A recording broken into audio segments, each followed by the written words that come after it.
Bonjour et bienvenue sur la chaîne. Aujourd'hui, on va faire un tirage pour voir pourquoi vous bloquez vis-à-vis du crush que vous avez pour la personne. Hein, vous sentez que cette personne peut être attirée par vous, vous êtes attiré par elle, mais vous n'arrivez pas à passer ce cap où vous admettez peut-être vos sentiments, vous donnez un signe à l'autre. Il y a quelque chose qui vous empêche d'y aller. On va essayer de comprendre pourquoi. Alors c'est un tirage général, encore une fois. Donc si c'est l'autre qui vous semble empêcher de venir vers vous pour une raison ou pour une autre, alors que vous savez qu'il existe un lien entre vous, ça peut être quelqu'un que vous connaissez juste comme ça, que vous rencontrez régulièrement. Hein, c'est pas forcément un ami. Donc on va essayer de creuser autour de ce thème. Hein. Donc voilà. Alors j'ai pris le Darkness of Light justement pour les relations. Je trouve il est pas mal ce jeu. Moi, je l'utilise pour différentes choses, hein, mais pour travailler un peu sur l'ombre notamment. Mais au niveau du relationnel, il y a quelque chose d'intéressant. Allez, on y va. On va prendre 3 cartes.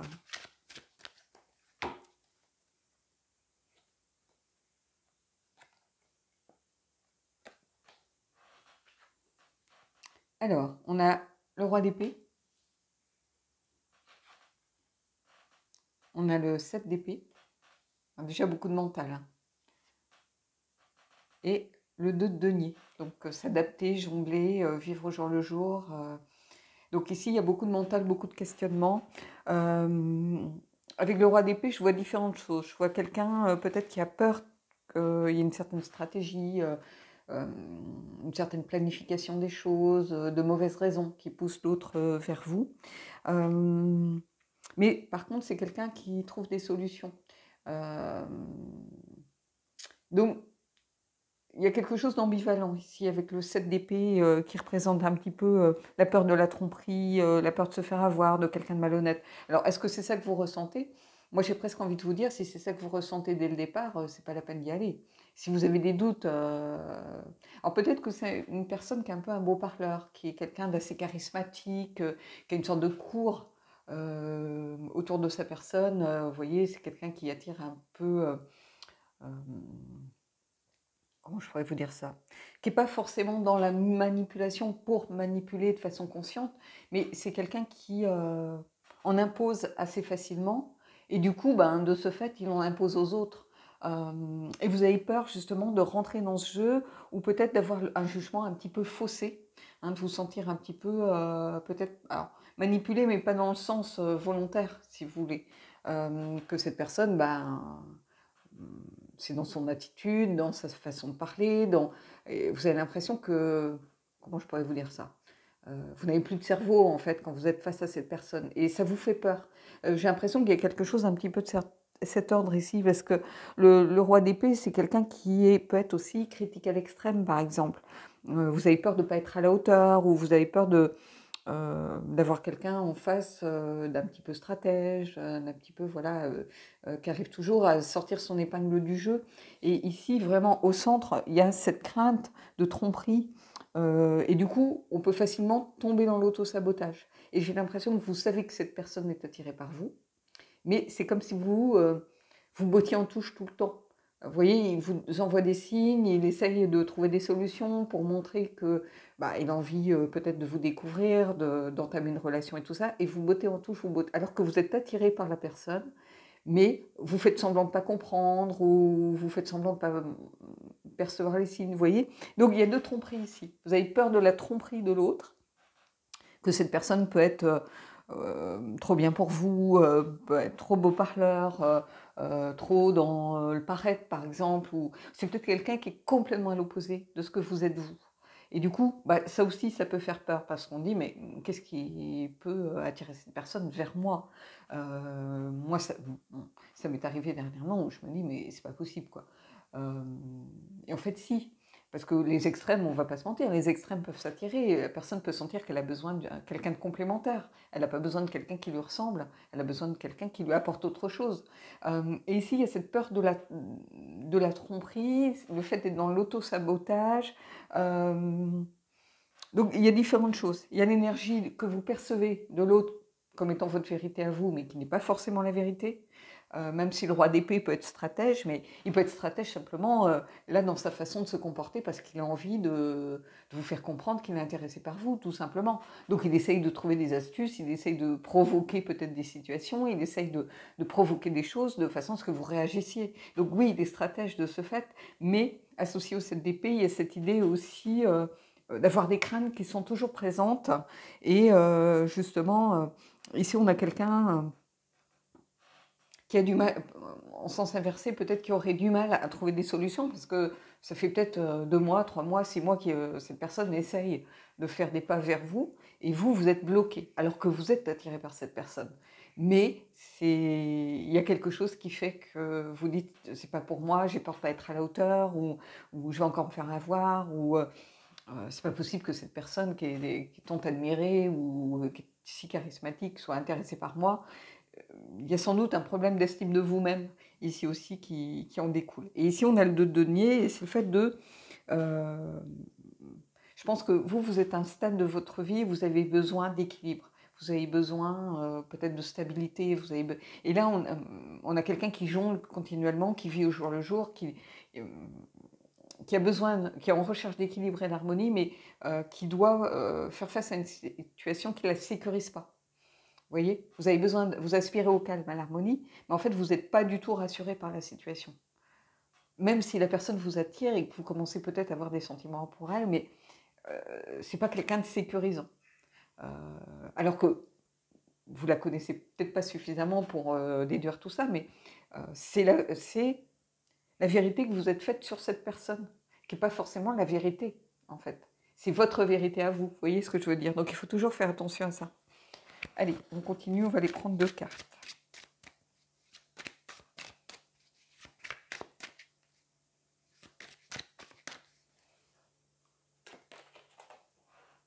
Ici, on a le page de coupe. Donc, il y a quelqu'un qui vient vers vous et vous avez envie que cette personne vienne vers vous. Peut-être que vous aimez aussi le jeu qui est engagé, donc vous faites un peu... Ici, avec le page de coupe, c'est très bizarre parce que je ressens quelque chose d'un peu ludique, parce que le page, il est immature, il est plus dans la légèreté, même si ici, le page de coupe, c'est la voix du cœur. Mais on a l'impression que vous aimez le jeu. Le fait que cette personne, elle rame, le fait que cette personne, elle vienne vers vous, qu'elle essaye de trouver des astuces, qu'elle essaye voilà, de vous montrer qu'elle vous aime bien. Et finalement, ça flatte votre ego, vous aimez bien ça. Et donc ici, il y a ce coup de cœur avec peut-être des émotions qui sont en train d'apparaître. Le fait de vouloir écouter ses émotions et d'avoir quelqu'un qui défend ce qui lui tient à cœur. Mais vous, ici, vous êtes aussi dans quelque chose d'un peu immature. Donc, j'ai l'impression que vous faites un peu marner la personne, quoi. Vous la faites ramer un peu.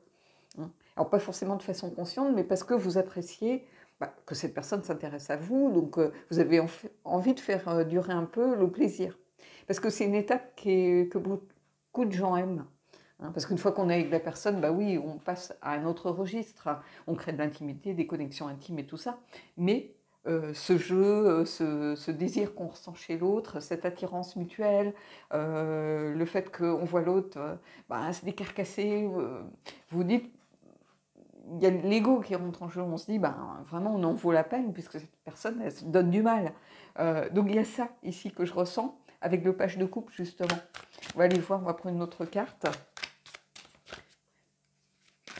Donc que cette personne soit dans la stratégie, que vous soyez peut-être dans un auto-sabotage inconscient, mais peut-être parce que vous avez envie que ce jeu se prolonge.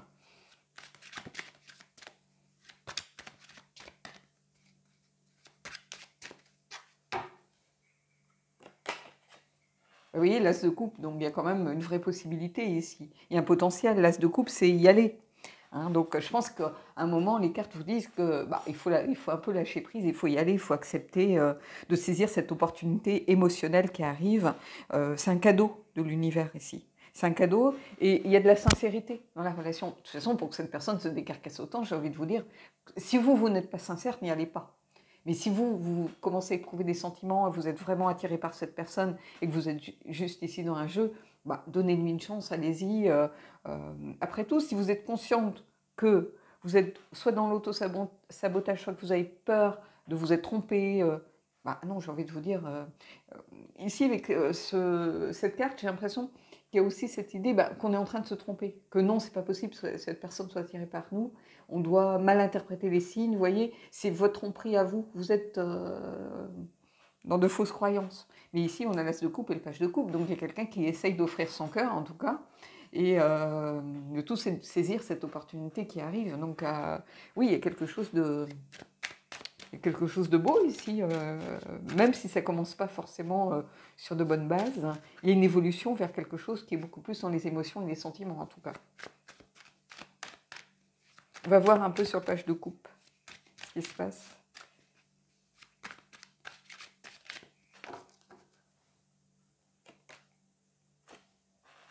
Et vous voyez, il y a le 5 de coupe. Donc je pense qu'il y avait peut-être un deuil à faire. Il y a aussi, ici, c'est une carte de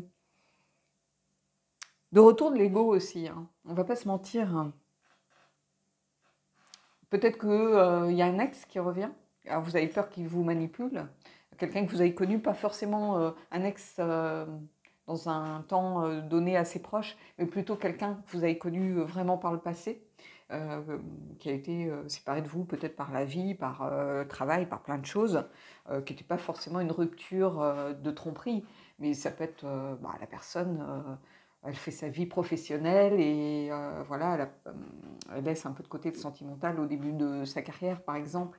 Et ici, il y a comme des regrets, il y a comme une certaine culpabilité aussi, peut-être de ne pas avoir écouté suffisamment l'autre à ce moment-là. Mais il y a un deuil à faire, peut-être par rapport aussi à une relation passée qui n'était pas tout à fait terminée. Donc, pour l'instant, vous êtes un petit peu dans l'expectative en disant ça flatte mon ego, mais est-ce que je suis vraiment prête à rentrer dans une nouvelle relation, à voir, vous voyez, hein. Est-ce que je suis prête à offrir mon cœur? Est-ce que je suis prête à saisir cette opportunité? Il y a encore des doutes. Hein. Donc, alors ça n'engagera pas tout le monde dans le tirage, hein, mais oui, ça peut être ça aussi. Hein.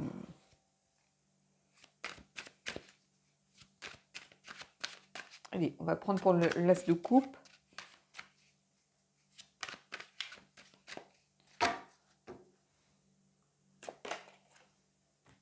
Vous voyez le 6 de coupe?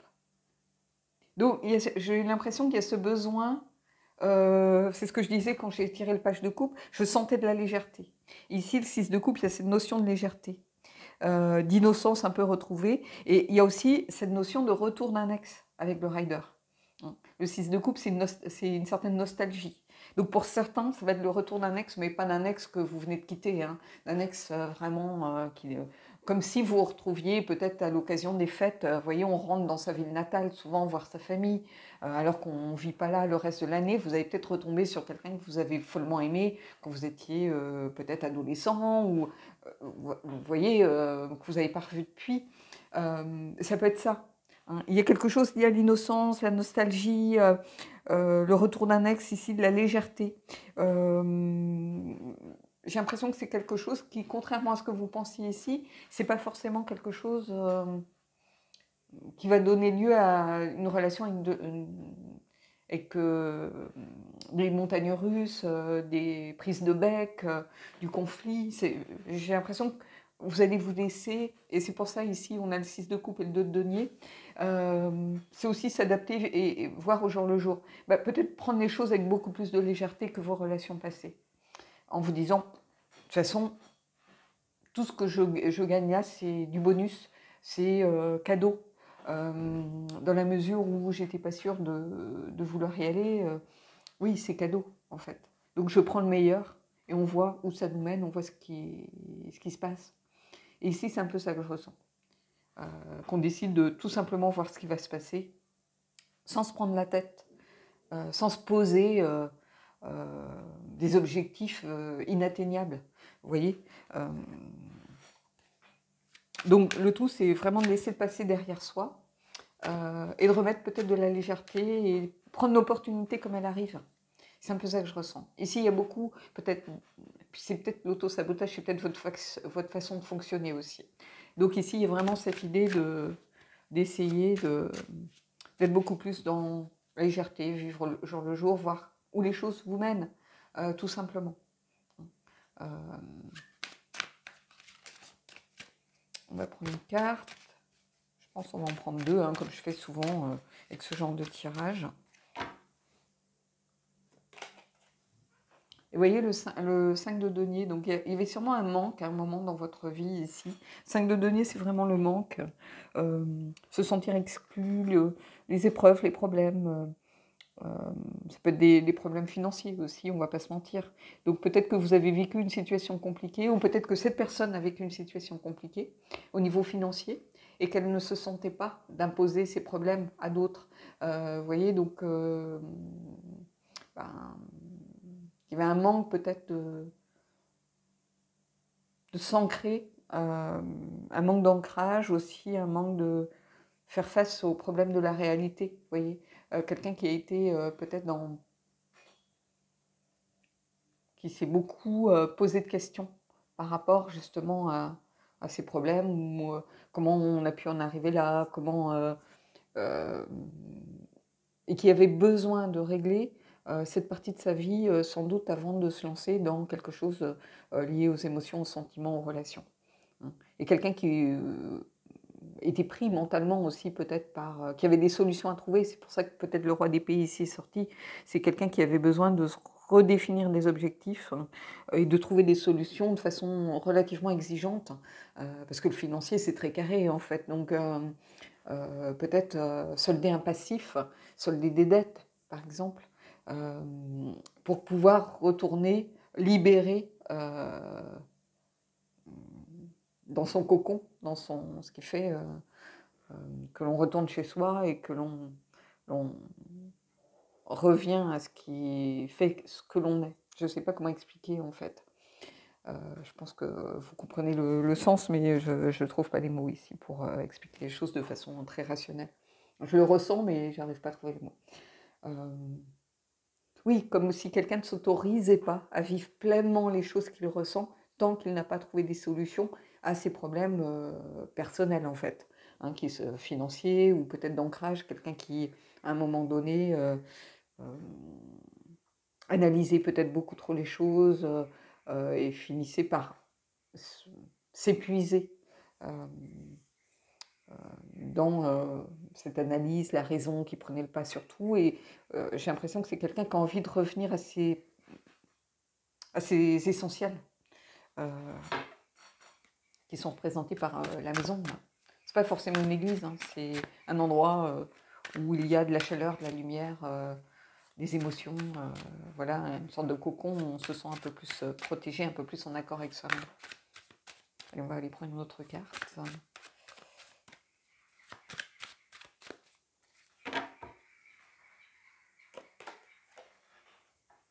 La force. Ben, en tout cas, il y a des solutions ici. On a quelqu'un qui a besoin de se reconnecter aussi à ses émotions, qui était peut-être beaucoup dans la maîtrise, le contrôle de soi, et qui a besoin de se reconnecter à son instinct primal et primaire, ici à son essence profonde. Et ici, ça marque aussi une carte pour vous, c'est-à-dire la force de faire fi peut-être de vos peurs, de vos blocages, pour réussir à aller vers cet as de coupe et ce 6 de coupe. Parce qu'ici, il y a de la légèreté.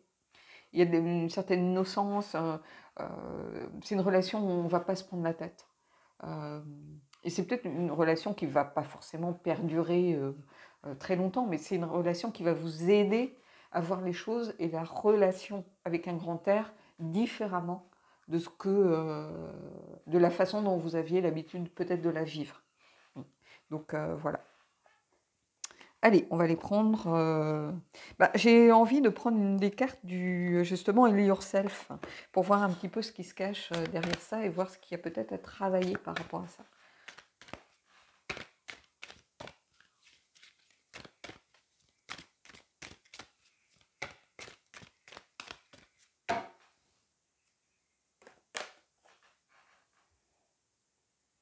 Vous voyez, on a Entrapment.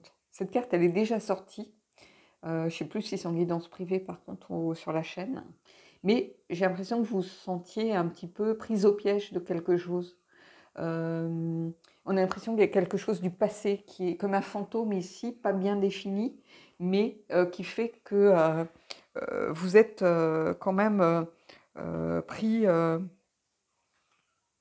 Oui, dans une forme d'auto-sabotage par rapport à la relation, ou que vous vous sentez un petit peu piégé par les choses, si vous voulez, que vous ressentez. Est-ce que j'en prends une autre? J'ai presque envie d'en prendre une autre. Allez, on y va. Soyons fous.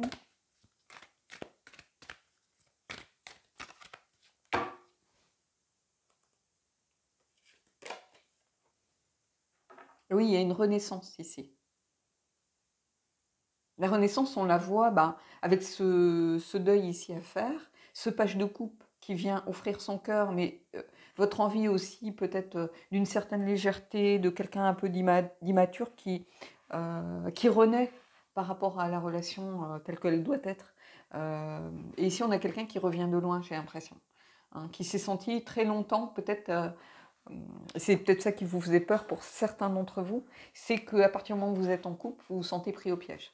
C'est-à-dire que vous avez l'impression que vous devez euh, essayer de faire en sorte que l'autre se sente bien, essayer de faire des compromis, et vous avez toujours l'impression de vous sentir pas oppressé, mais que ce sont de toute façon des barrières autour de vous, euh, parce que vous avez connu ce genre de relation un petit peu avec euh, quelqu'un qui n'est pas forcément dans la bienveillance au bout d'un moment. Et il y a une renaissance ici qui peut se faire, j'ai l'impression, à travers cette personne, hein. Parce que justement, comme c'est quelqu'un qui est à la base peut-être dans le mental, quelqu'un qui sait comment je pourrais vous dire ça, qui sait trouver des solutions, c'est quelqu'un avec qui on peut parler, on peut poser les choses à plat et essayer de trouver des solutions ensemble. C'est quelqu'un d'exigeant, mais qui est exigeant aussi avec soi-même.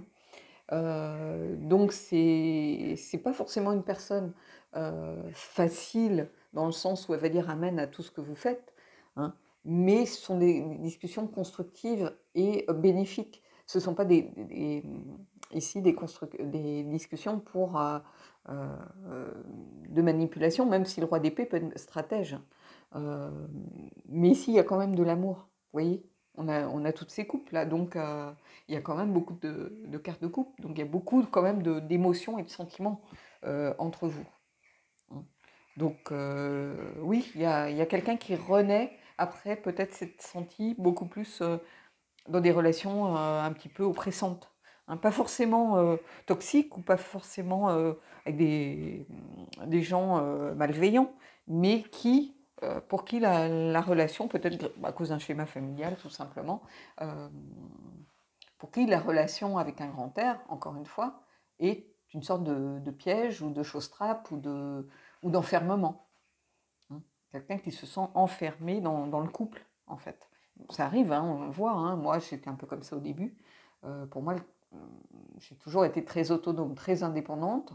Euh, et pour moi, le couple, je me sentais vite, très vite, oppressée, en fait. Même si j'aimais la personne, j'arrivais pas à vivre avec cette personne parce que quand on a l'habitude de vivre seul, de gérer sa vie comme on l'entend, d'avoir quelqu'un 24 heures sur 24, c'est très compliqué. Et d'autant plus quand on est très solitaire et qu'on est très indépendant de caractère. Et moi, je peux comprendre ici. Euh, et donc ici, il y a une sorte de renaissance grâce peut-être à la légèreté de cette relation qui apparaît.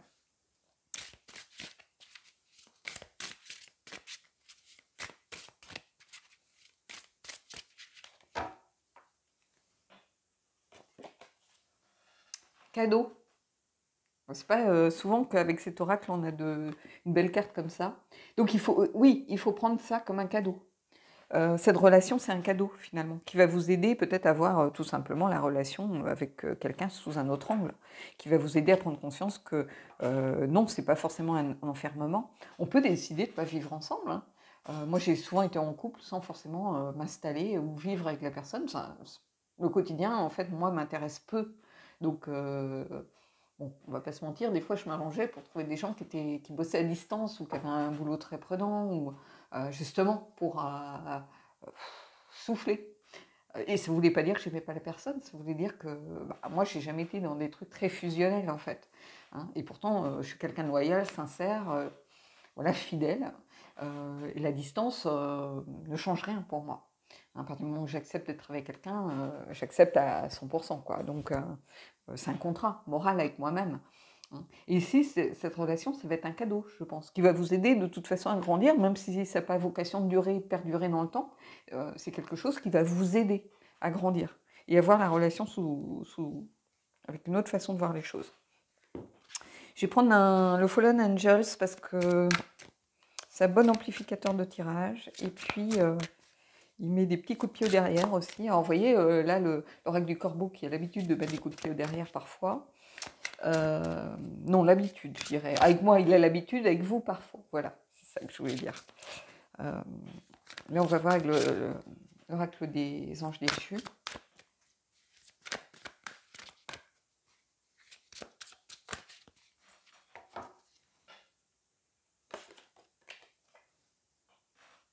On a, regardez, on a Marbas, la carte numéro 3, ici 2 et 1, 3, la découverte, Discovery. Donc oui, il y a vraiment un potentiel ici, on ne va pas se mentir. Alors, pour les gens qui ont peur, bon, il y a beaucoup, on va pas je ne vais pas vous le cacher, il y a beaucoup de femmes qui regardent, beaucoup plus que d'hommes qui regardent mes vidéos. Je vais prendre une carte du Queen Bab pour voir un petit peu peut-être ce qui pourrait travailler ou ce qui se cache un peu derrière cette façon de fonctionner dans la relation. Alors, ça peut s'adresser à la part féminine des hommes qui regardent. Hein. C'est un oracle qui est lié à Lilith, pour moi, et qui va creuser vraiment dans l'ombre. Hein. Alors, c'est Mélanie Delon qui a fait les illustrations, qui a fait aussi le Elki. D'ailleurs, on retrouve certains visages du Elki. Alors ça, c'est quelque chose qui ne me dérange pas, dans la mesure où j'ai pas 50 000 oracles de ce style.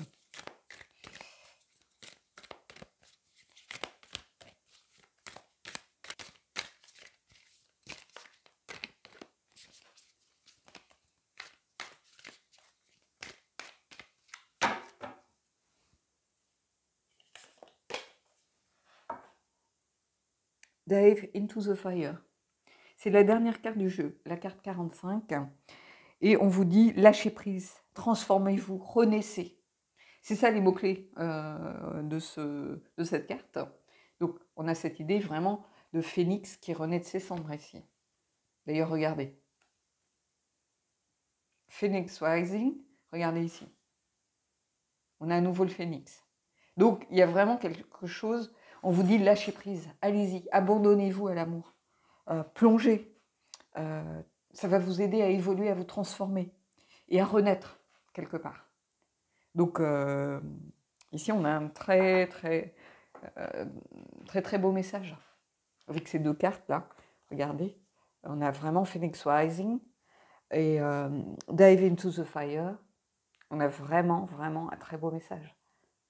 Alors, je sais que certains d'entre vous me disent toujours, mais comment tu fais pour avoir cette cohérence? Mais en fait, moi, je fais rien. C'est ça que vous devez rechercher, j'ai envie de vous dire, quand vous regardez des vidéos. C'est ça qui fait peut-être la différence. Alors, je ne dis pas ça pour me saucer, hein, pas du tout.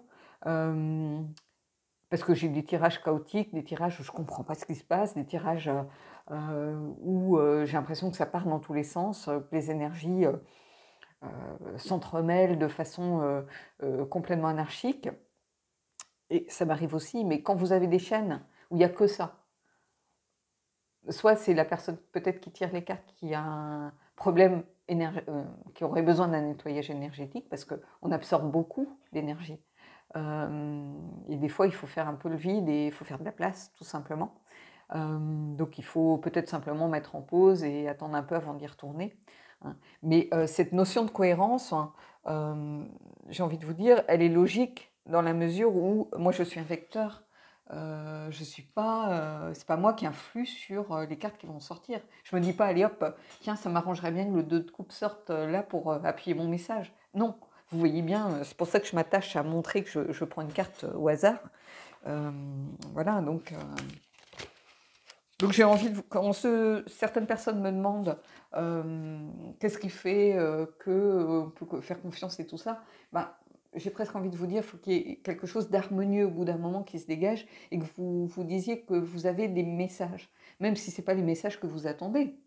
Vous pouvez très bien avoir des choses qui ne vous plaisent pas. Mais au fond de vous, vous savez que ces messages qui ne vous plaisent pas, bah, vous avez besoin de les entendre. Donc, ça peut voilà, vous heurter, vous blesser ou vous rendre triste ou peu importe, mais c'est peut-être un message que vous aviez besoin d'entendre, vous avez besoin qu'il soit verbalisé par quelqu'un d'autre.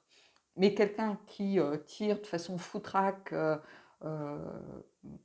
au bout d'un moment, ça se voit, hein, de toute façon. Donc après, il faut que... Je ne sais pas comment expliquer. Moi, bon, je ne suis peut-être pas le meilleur exemple, mais moi, quand je regarde une chaîne de quelqu'un que je ne connais pas de gens que je suis depuis longtemps, mais quelqu'un que je ne connais pas, je le sais tout de suite si elle est en train de se foutre de moi. Je le sais tout de suite. Il y a quelque chose qui fait que je me dis, toi, ma cocotte, tu es là pour les vues, pour le fric et pour... voilà. Je le sais, oui, au bout de 2 minutes. Des fois, au ton de la voix, la façon dont la personne se montre. Mais j'ai envie de vous dire, faites-vous confiance par rapport à ça. Faites-vous confiance. Allez, on va aller prendre une carte du chakra du cœur et on terminera là-dessus. Peut-être pour avoir une info sur cette personne.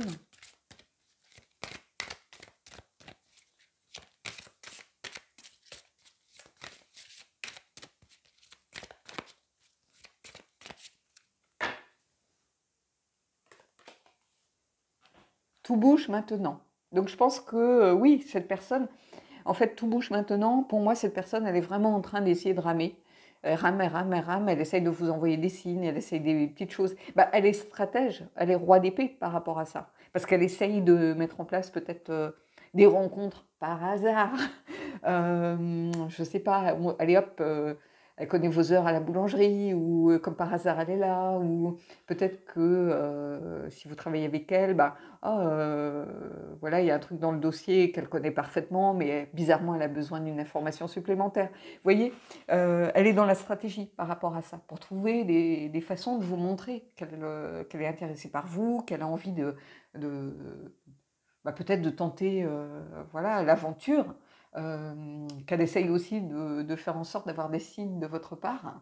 Et tout bouge maintenant, bah oui, parce qu'elle sent que bah, passer un certain seuil, je pense pour certains, pas pour tous, mais pour certains, qu'elle s'est donné une date butoir. C'est-à-dire qu'elle s'est dit, bon, s'il ne se passe rien à la fin du mois, ou s'il ne se passe rien d'ici les 15 prochains jours, alors qu'on avait telle occasion, telle occasion, telle occasion, j'arrête et puis je passe à autre chose, c'est vraiment qu'elle n'est pas intéressée par moi. Donc méfiez-vous à ne pas faire durer le jeu trop longtemps. Si vous êtes dans le jeu, dans l'ego, voilà, parce que vous aimez cette partie de drague, entre guillemets, on va dire ça comme ça, méfiez-vous de ne pas faire durer trop longtemps, du moins si cette personne vous intéresse. Si elle ne vous intéresse pas, bah, je serais tentée de dire, à la limite, faites-le lui savoir une bonne fois pour toutes, parce que laisser de l'espoir aux gens, c'est aussi bah, les manipuler, les utiliser pour son petit confort et sa petite satisfaction personnelle.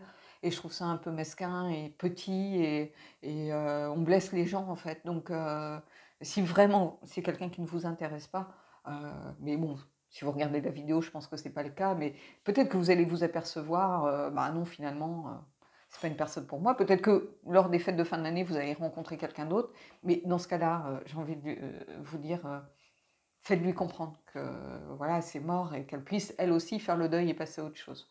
C'est le meilleur conseil là, que je puisse vous donner. Donc voilà. Bon, bah écoutez, en tout cas, j'espère que cette vidéo vous aura plu. Dites-moi ce que vous en avez pensé. Je voulais pas le faire au tout début parce que je me dis ça va prendre du temps, mais je voulais souhaiter une belle année, une bonne année à vous tous. On a réussi à créer une chaîne où on est bienveillant vis-à-vis des autres, où je fais de belles rencontres, où voilà. Et je voulais vous remercier pour ça. Je vous souhaite une belle année, une bonne santé surtout, parce que c'est vraiment le principal. Et j'en parle en connaissance de cause. Je vous souhaite de belles rencontres, je vous souhaite de beaux projets. Et je vous dis à bientôt sur la chaîne. Voilà.